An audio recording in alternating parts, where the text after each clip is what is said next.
here's a short sequence for toe mobility. So our feet are kept in shoes for much of the day, and shoes that are kind of shaped not like feet. So it's no surprise to me that when people come to yoga that they don't really know how to move their toes independently, and it's very challenging anyway. But we can work on this. It's a brain to body connection thing. We have to tell our toes to move. But also it's super important that we can move our toes effectively just for things like walking and running. So just normal everyday things, we really need to have good toe mobility. So starting seated, just put one foot in front of the other and take a little look at your toes. You can just wrap your hands around your knee.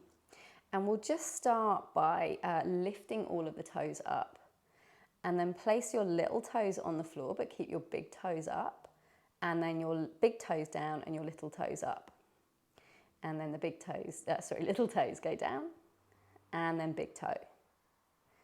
Little toes go down, big toe goes down. So we're just switching from toe to toe. And if that's not happening, you might need to actually hold your toes in place. So pressing the big toe down, holding the little toes up, and then see if you can hold them there. And then same thing, pressing the little toes down, holding the big toe up, and see if you can hold it there. Eventually, it will change. From there, lifting all of your toes up, and then the little toe goes down. We're going to do piano toes. Second toe, this is so hard. Third toe, fourth toe, fifth toe, and then reversing. Big toe, second toe, third toe, fourth toe, and little toe. Okay, and then just wriggle out the toes, and we'll change sides. So same thing on the other side, looking intently at the toes, brain, toes, brain, toes. And let's start by lifting all of the toes up. Big toes down, little toes up. Little toes down, big toe up. Big toe down, little toes up. Little toes down, big toes up. So my toes on this side are a little bit more compliant. They do what I want a bit more than on the opposite side. So just shifting. And again, if you need to help, then you hold your toes in place and then see if you can keep them there when you let go. And then lifting all of the toes up, then the little toe goes down, second toe, third toe, fourth toe, big toe, and then big toe up, second toe, third toe, fourth toe, better on this side, little toe. And then just give the feet a little bit of a shake. I just want to also address the ankles while we're here. So you can do this a couple of ways. So you can either hug behind your knee, so you can hold one elbow and hug the knee and work this way. Or you could take a block and you can support your foot with the block, and you can work this way, okay? So we're going to do some mobility of the ankles while we're here. So I'm going to choose the first way. And we're just going to start by plantar flexing and dorsiflexing the feet. So that's pointing the toe and flexing, pointing and flexing. And then eversion, inversion. So that's out and in. Out and in. One more. Out and in. And then we're going to put all of those movements together in a circle. So let's go anti-clockwise first. So in, up, out, down. One more. In, up, out, down. Reverse. Out, up, in, down, out, up. Trying to make a nice big circle. In and down. And we'll change sides. So same thing on the other side, hooking under the knee, holding onto the top of the knee and and you can grab onto your arm too. And again, plantar flex, dorsiflex, so pointing down, pulling up. These are really simple movements, but really important. See if you can notice if it's easier or harder on this side. And then out and in.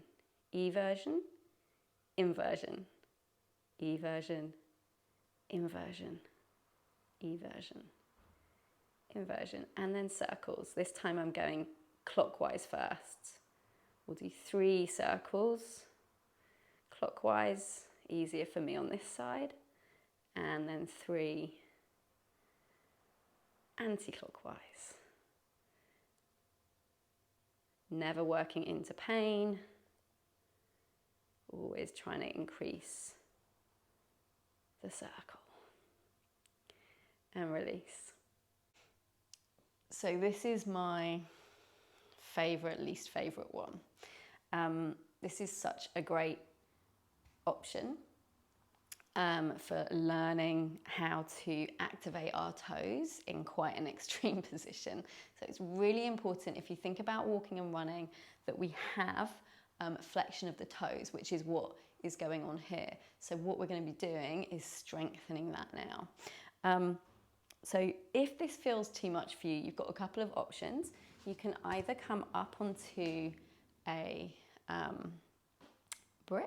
block, or you can actually put a brick or a block underneath the knees. So actually, if I'm going to take 2, and what that does is it reduces the angle that my toes are at. It's still pretty intense though. So you've got different options. The third option would be to just lift up into a kneeling position. So this is the most approachable version. Anyway, so we're in our kneeling position, whichever one we've chosen, and then we're going to start to work with the toes. So what we're going to do is try and dig the toes into the floor. So it's like the toes are trying to point, but obviously the floor's there and it's not going to let them point.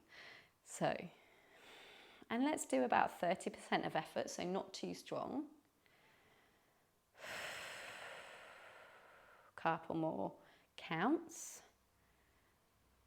And then we're going to try and pull the toes towards our knees. So it's almost like we're lifting them up, but if you'll know you'll have this right if you start to feel all of that tissue on the front of the shins really light up. So pulling the toes towards the knees, about 30% of effort for 3, 2, 1. And then same thing, so pushing the toes into the floor like you're trying to point the toes, but the floor's there. 2, 1, and then lifting the toes towards the knees. 3, 2, and 1, and then release into that rather intense stretch. Come down onto your hands and very slowly just start to release the toes. And it can feel good here just to scrunch up the toes. So pull the toes towards the heels and then pull your toes towards your knees and just rest on the top of the toes there. And then just come back to kneeling again. So just one more drill for the feet. We're going to start to press the toes down into the floor. So it's like we're trying to flex our feet, but the floor's there. So we're pressing the toes into the floor for 3, 2, 1, and then pulling the toes up towards the hips for 3, 2, 1. Press the toes down. 3. Can maybe put a bit more effort in. 2, maybe 50% of effort. 1, and lift. 3, 2. So you're really pulling the toes towards the hips. And 1. And then release here. And just see if you can sit in this kneeling position. Maybe it'll feel a little bit easier, maybe not. And then just coming to all fours, tuck the toes under, and let's finish with a downward facing dog and just see how that downward facing dog feels. For me, when I do toe mobility work, my down dog always feels a bit different, a bit more open. The backs of my legs feel a bit more open. Couple of breaths here. And you can even just roll through the feet while you're here. So just rolling over to the top of one foot, rolling over to the top of the other foot, and just roll a couple of times. Last little bit of love for the feet. And then bring the knees to the floor. Just come back and sit on the heels. So I hope your toes feel really, really good now. Let us know how you get on in the comments below.